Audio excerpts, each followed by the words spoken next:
বাংলার ভবিষ্যৎ? হতেই পারে, কি করবো? বাংলা মানুষ বিরক্ত হয়ে গেছে, আমি কি করবো? সন্দেশকালে মানুষের জিজ্ঞেস করুন কেন তারা ঝাঁটা লাঠি নিয়ে তারা করছে, লাঠি নিয়ে তারা করছে। তারা বিরক্ত হচ্ছে, লুট সন্ত্রাসে তারা কাহিল হয়ে পড়েছে। সারা বাংলা জুড়ে মানুষ আজ অতিষ্ঠ। তাই স্বাভাবিকভাবে এই ধরনের প্রতিরোধ আমরা দেখতে পাচ্ছি। এটাই এখন বাংলার নিত্য নতুন চেহারা, যেটা আমরা দেখতে এখন অভ্যস্ত হতে হবে আমাদের। বাংলা মানুষ তার বিক্ষোভ দেখাচ্ছে, ক্রোধ দেখাচ্ছে, আক্রোশের প্রকাশ করছে, এটা আমরা সবাই দেখতে পাচ্ছি। শাহজাহানকে ধরতে না পারার ব্যর্থতার কারণেই কি এইভাবে মানুষ মানে শাহজাহানকে কে ধরবে? শাহজাহান সরকারের লোক, শাহজাহানকে কেউ ধরে? শাহজাহান রাজা হয়ে থাকবে, সম্রাট হয়ে থাকবে।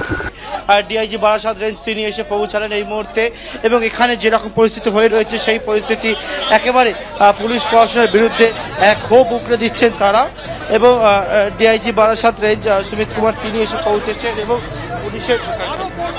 পুলিশের বিরুদ্ধে কিন্তু একাধিক অভিযোগ তারা করছেন।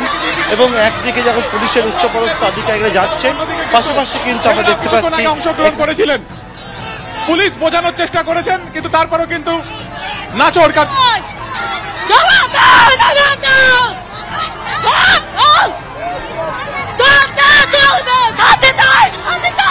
আগের যে পরিস্থিতি ছিল সেখান থেকে দাঁড়িয়ে কিন্তু পরিস্থিতি অনেকটাই হাতের বাইরে বলে দেখা যাচ্ছে। তার কারণ আরো জমায়েত কিন্তু ইতিমধ্যে এখানে জড়ো হয়ে গিয়েছে।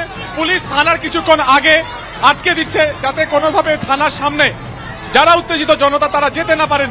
শয়ে শয়ে মহিলারা, শয়ে শয়ে যারা গ্রামের যারা বাসিন্দারা রয়েছেন এই মুহূর্তে থানা থেকে অনতি দূরে, হাত কয়েক দূরে রাস্তার ঠিক মোড়ে তারা দাঁড়িয়ে রয়েছেন। পুলিশ সুকান্ত মুখোপাধ্যায় রয়েছেন আমাদের সঙ্গে। সুকান্ত, যে ছবি আমরা দেখছি যে গ্রামবাসীরা তারা অভিযোগ করছেন আইনের শাসন নেই, হাতে লাঠি বড় বাঁশ নিয়ে তারা এগিয়ে এসছেন। এতক্ষণ যে দেখছিলাম যে মহিলা তারা গ্রামবাসীরা তারা এগিয়ে আসছিলেন, এবার তাদের সঙ্গে যোগ দিয়েছেন পুরুষ গ্রামবাসীরা। পার্থপ্রতিম ঘোষ রয়েছেন আমাদের সঙ্গে। পার্থপ্রতিম, পুলিশ এসেছে, আরো বেশি পরিবারে পুলিশ করে মোতায়েন করা হয়েছে, কিন্তু যে ছবি দেখা যাচ্ছে পরিস্থিতি তো একেবারে নিয়ন্ত্রণে এসেছে বলে মনে হচ্ছে না। কি অবস্থা এখন? দেখো পরিস্থিতি কিন্তু একেবারে নিয়ন্ত্রণের মধ্যে আসেনি, এবং আমরা দেখতে পাচ্ছি সন্দেশখালী এলাকার বিভিন্ন প্রান্ত থেকে বহু মানুষ, একটা গ্রাম নয় এরকম একাধিক গ্রাম থেকে আমরা দেখতে পাচ্ছি সংঘবদ্ধভাবে তারা কিন্তু আজকে রাস্তায় নেমে পড়ছেন, এবং নেমে পড়ে আন্দোলন বিক্ষোভে ফেটে পড়ছেন। পুলিশের কথা তারা শুনছেন না, এবং একটা গ্রাম নামে সংঘবদ্ধভাবে তারা কিন্তু জড়ো হচ্ছেন।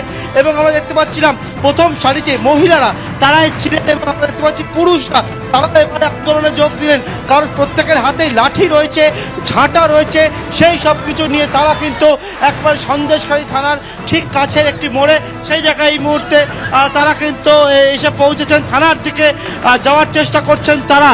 এবং এই জায়গা থেকে দেখতে পাচ্ছি আমরা পুলিশের উচ্চপদস্থ আধিকারিকরা